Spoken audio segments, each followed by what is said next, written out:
You guys may not know this, but grown-ups do a lot of research and study on how to make toys. The big toys that they push every year at Christmas are what they call Watch Me toys. These are toys that do one thing and nothing else. Singing Elmos, singing Mickey Mouses, walking monsters, crying dolls. These are the kind of toys that toy companies want you to buy every year. You know why? Because after you've watched them do their thing for a while, you're bored with it. The batteries die and the toy ends up in a yard sale, and you're ready for another one.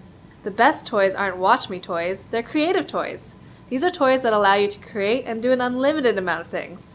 Toy companies don't push these very hard because once you buy the toy, they don't get old and you never have to replace them.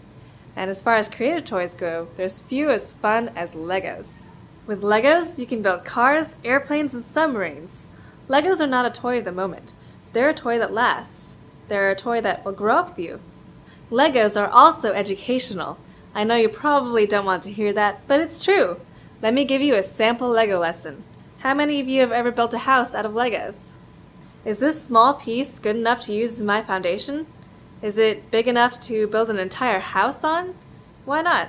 One brick isn't going to do it. If my house isn't built on a firm foundation, it's going to collapse. It's a great picture of what Jesus is teaching in his parable of the wise and foolish builders. A foolish builder doesn't know how to begin. He picks one brick and builds an entire house on top of it, completely unaware that the entire house will soon collapse. A wise builder plans ahead. He establishes a firm foundation and builds on it.